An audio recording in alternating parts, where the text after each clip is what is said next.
Welcome to StoryGrove, where we share screen-free stories for kids without noisy advertisements. We hope you enjoy.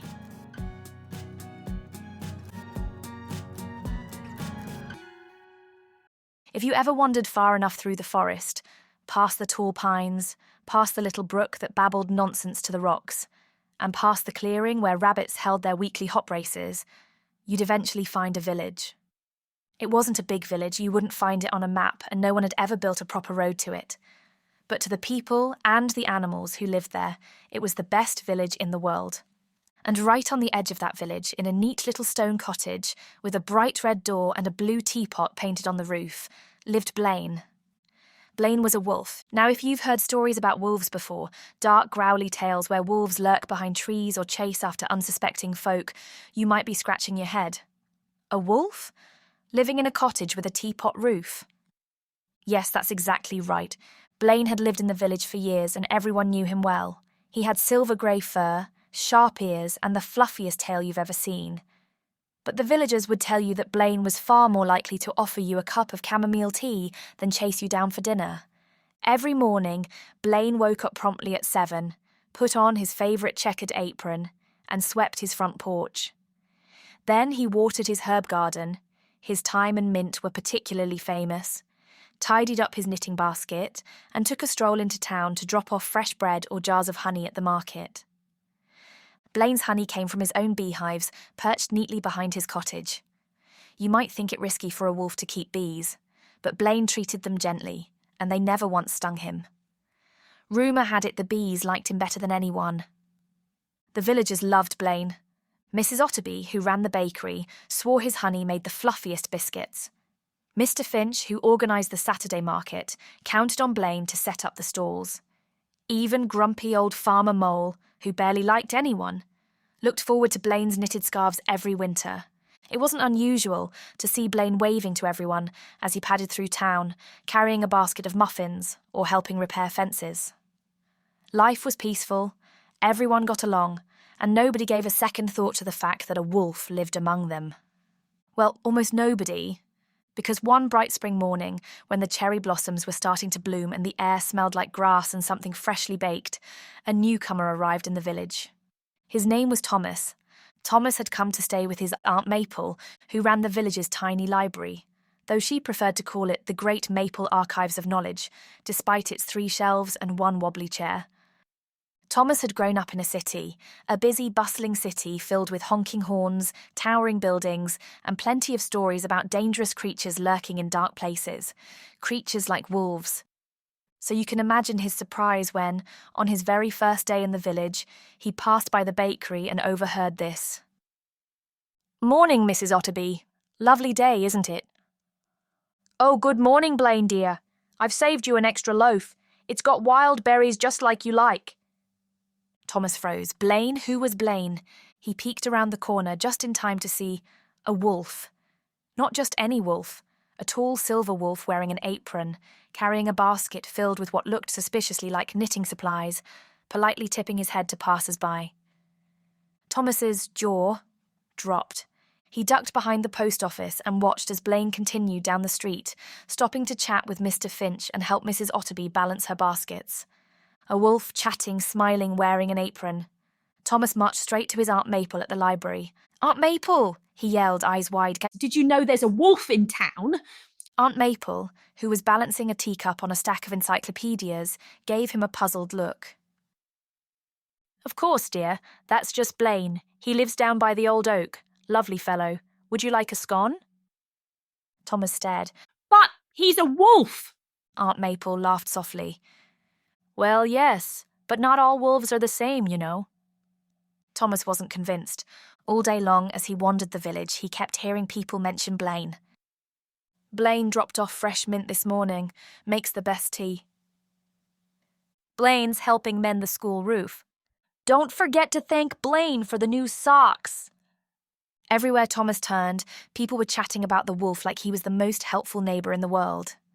Thomas peeked around corners, crouched behind carts and peered out windows, keeping one eye on Blaine.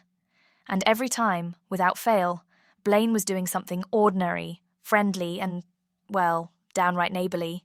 It didn't make any sense. Where Thomas came from, wolves were trouble. Everyone said so. He spent his second day in the village quietly gathering intel. He interviewed Mrs. Otterby. "Blaine's honey is to die for dear, have a muffin?" questioned Mr. Finch. "Strong fellow, good with ladders." And even tried asking grumpy Farmer Mole, who only grunted, "Good scarf, keeps my ears warm," before shuffling off. The more Thomas asked, the more baffled he became. On the third day, Thomas spotted Blaine at the market, chatting with a group of birds about proper nest insulation. Apparently, Blaine had opinions on the matter. Thomas narrowed his eyes. Something fishy was going on. He spent the evening pacing in front of the library. How could a wolf be friendly, helpful, trusted? Surely there had to be a catch. Surely something wasn't as it seemed. And if no one else in town was going to figure it out, maybe he'd have to do it himself. Thomas made a plan. The next morning, when Blaine left his cottage, basket in paw, Thomas trailed quietly behind, careful to keep to the shadows. Where was the wolf going? What was he up to? Through the market, past the schoolhouse, over the bridge, into the woods. Thomas's heart pounded. This was it. This was where Blaine would reveal his true wolfish nature. But instead of anything sinister, Blaine stopped at a patch of wildflowers, knelt down, and began carefully trimming sprigs of lavender and thyme. Thomas crouched behind a bush, watching in confusion as Blaine hummed a cheerful tune and shook a bit of dirt off his apron. What was going on? Blaine stood, stretched, and padded back toward the village, leaving behind a neatly trimmed herb patch. Thomas frowned. This wasn't how the story was supposed to go. Back at the village square, Blaine handed out bunches of flowers to the baker, the tailor, and even a group of schoolchildren, who giggled and patted his fluffy ears. Thomas sat down heavily on a bench. Everyone here seemed perfectly happy with a wolf as their neighbour. Maybe he was the only one who didn't understand, but Thomas wasn't quite ready to give up yet, because sometimes when something feels too good to be true, you just have to look a little closer. And soon enough, Thomas would learn that in this village, things weren't always what they seemed. Especially when a few old rumours came back to stir up trouble. Thomas had always considered himself a reasonable boy. He liked facts, he liked rules.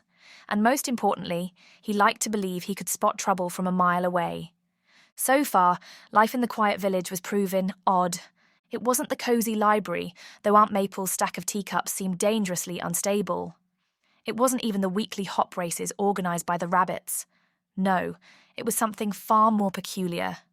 It was Blaine. Blaine, the wolf who wore aprons, knitted scarves, and helped old Mrs. Otterby carry her shopping baskets. Everyone acted like Blaine was perfectly normal, a perfectly normal neighbour, a perfectly normal wolf. But Thomas had read enough books to know that wolves were never just normal, and if no one else saw it, well, he had a duty to protect them, even if they didn't realise it. So Thomas decided to take matters into his own hands. It started small, a whisper here, a suggestion there. On Monday, Thomas casually mentioned to Mr. Finch, while helping sort carrots at the market, that he thought he'd seen Blaine sneaking off into the woods late at night. "Probably just out for a stroll," Mr. Finch said, wiping his glasses. Thomas gave him a wide-eyed look. Or maybe hunting. Mr. Finch blinked. "Blaine? He mostly hunts dandelions for tea, son." But later that afternoon, Thomas noticed Mr. Finch giving Blaine a curious glance when the wolf passed by, humming cheerfully and balancing a basket of muffins. On Tuesday, Thomas sat next to Millie the squirrel during lunch and told her he'd heard howling outside his window the night before. Millie's eyes widened. "Howling?" Definitely sounded wolfish. Thomas nodded gravely. Probably sharpening his claws on tree trunks too. By Wednesday, the whispers had grown legs. Mrs. Otterby leaned over her bakery counter and muttered to Mr. Finch. "Did you hear? Thomas says Blaine's been lurking about at odd hours. My cat swears she smelled something wolfy." The tailor's assistant overheard and passed it on to the schoolteacher, who passed it to the gardener, who repeated it to the postmaster. By Thursday, half the village was eyeing Blaine a little differently. The funny thing was, Blaine didn't seem to notice. He still swept his porch every morning, still watered his mint patch, still showed up at the market with jars of honey and fresh-baked bread. But Thomas noticed. Each polite smile Blaine gave was met with a hesitant wave. Each friendly nod earned a nervous glance.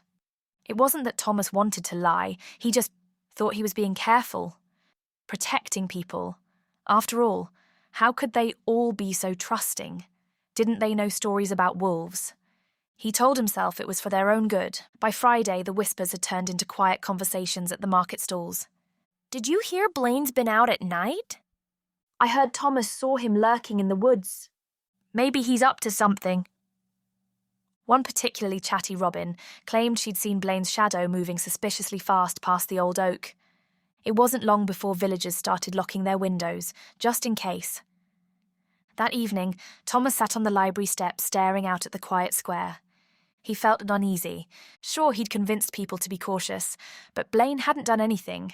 In fact, Blaine still smiled at everyone, still offered jars of jam, still helped set up the tents for Saturday market.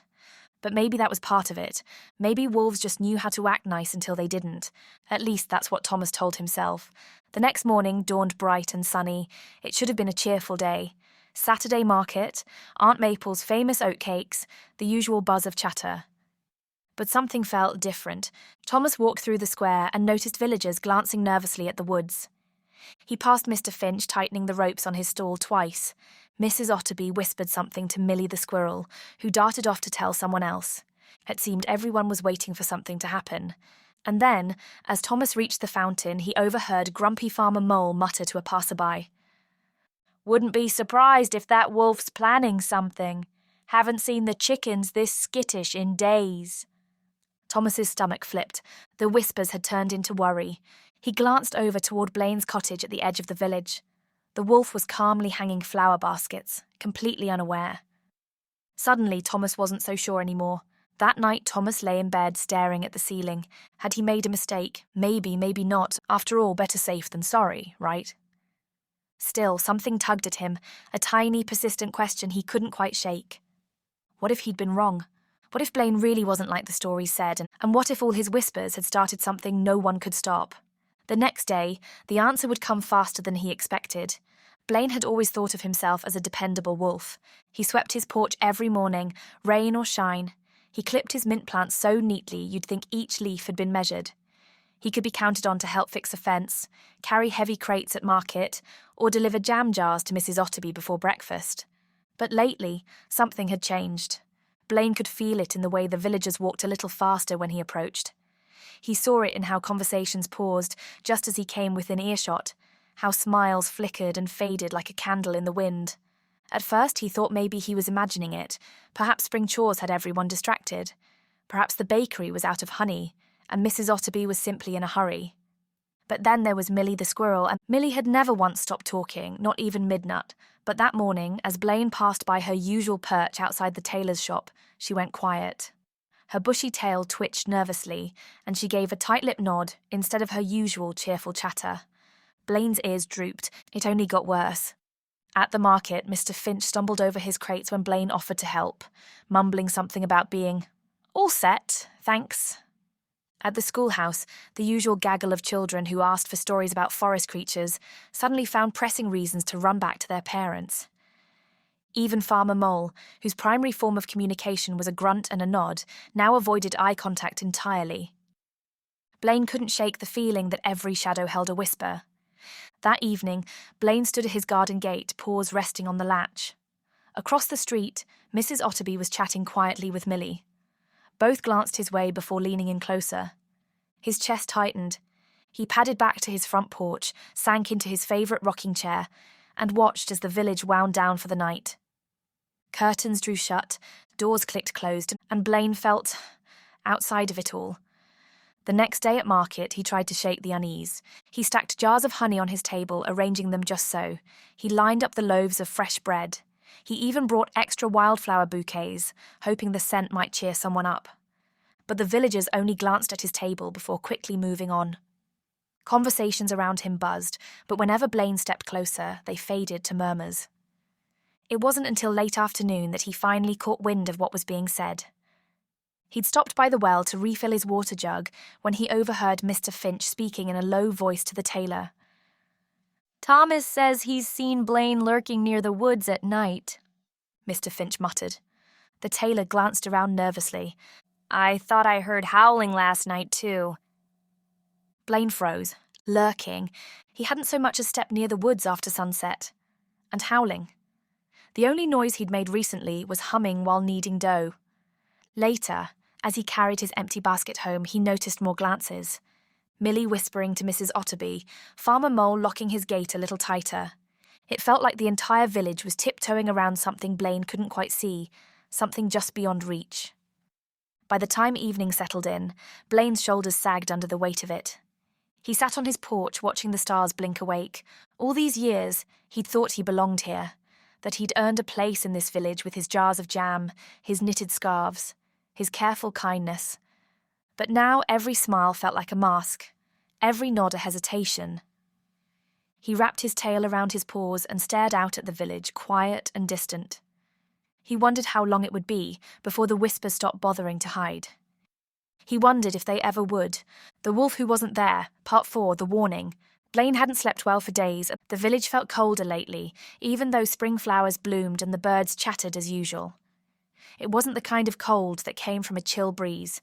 It was the quiet cold of doors closed too soon, of conversations cut short, of smiles that didn't quite reach the eyes. He tried to ignore it. He told himself maybe it would blow over. But deep down, Blaine knew better.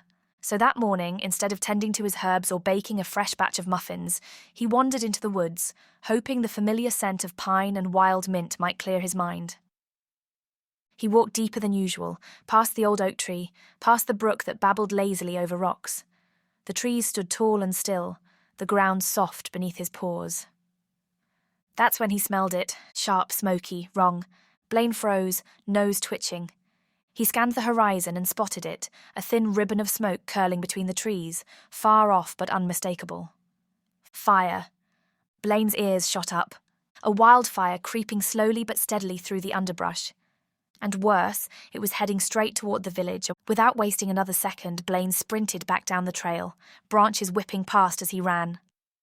The village square came into view, bustling with market stalls and neighbours chatting casually, completely unaware of the danger. Blaine skidded to a stop, breathless, and hurried toward the nearest group. "There's a fire!" he gasped. "In the woods! It's heading this way!" Mrs. Otterby blinked, startled. Mr. Finch paused mid-carrot sort. Millie the squirrel glanced nervously but hesitated. "A fire?" Mr. Finch frowned. "Are you sure?" "Positive," Blaine insisted. "We need to warn everyone and get ready." But then Thomas appeared, arms crossed, eyes narrowed. "Maybe he started it," Thomas muttered just loud enough for others to hear.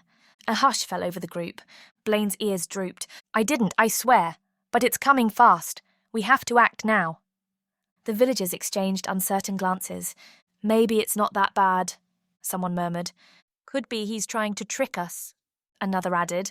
Blaine swallowed hard, heart sinking. He turned, scanning the crowd. No one moved. No one believed him. Frustration bubbled beneath his fur, but Blaine squared his shoulders.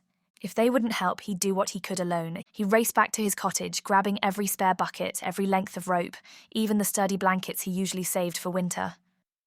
Then he set to work, dragging buckets to the well, filling them, soaking the edges of the village near the woods. He piled dirt in strategic spots, cleared dry brush, and dampened anything that looked like it might catch quickly. The villagers watched from afar, murmuring among themselves but not stepping in. Hours passed, the sun dipping lower, and then they saw it. Smoke curling above the treetops, orange flickers of flame licking through the underbrush. Panic rippled through the square. "The fire!" Millie squeaked. "It's real!" cried Mr. Finch. Villagers scrambled, unsure where to begin. That's when they noticed Blaine still working, hauling buckets, shouting instructions. "Douse the fence lines! Soak the rooftops!" he called, moving faster than anyone could track. Slowly, hesitantly, they began to follow. Mrs. Otterby grabbed a pail. Mr. Finch organised a bucket line. Even Farmer Mole stomped over with shovels in tow. And Thomas? He stood frozen, watching as the wolf he'd doubted ran himself ragged to protect them all. The fire drew closer, crackling fiercely, smoke stinging eyes and throats. But thanks to Blaine's preparations, the flames slowed. Bucket by bucket, shovelful by shovelful, the villagers fought back. Finally, as night fell and the last sparks fizzled out, the square grew quiet. Everyone stood, panting, covered in soot, staring at the blackened edge of the woods. The village was safe. Thomas approached slowly, his voice small. I was wrong. He mumbled, eyes on the ground. I'm sorry. Blaine gave him a tired smile, brushing ash from his fur. Mrs. Otterby stepped forward next, and then Mr. Finch. One by one, the villagers murmured apologies, their gazes soft, their shoulders slack. Blaine nodded quietly. No grand speeches, no grudges, just relief. The next morning, as the sun rose over a slightly singed but standing village, Blaine swept his porch. And this time, every neighbour who passed waved warmly, including Thomas, who stopped to hand him a fresh loaf of bread and, finally, a smile. And so, life in the village settled back into its usual rhythm. Curtains fluttered, market stalls bustled, and the scent of fresh bread once again drifted through the air. Blaine swept his porch each morning, watered his mint, and occasionally paused to smile at the neighbours who now waved without hesitation. As for Thomas, he never quite gave up keeping an eye out for trouble, but these days it was more likely to be a runaway cart or a mischievous squirrel than a misunderstood wolf. And Blaine, he kept knitting scarves, baking muffins, and proving day after day that some stories are worth rewriting. Thanks for listening to today's story. We hope you enjoyed it and feel calm and cozy. If you'd like more screen-free, ad-free and wholesome stories, don't forget to follow our channel. Or hop on over to our YouTube channel for even more wholesome screen-free tales. See you next time.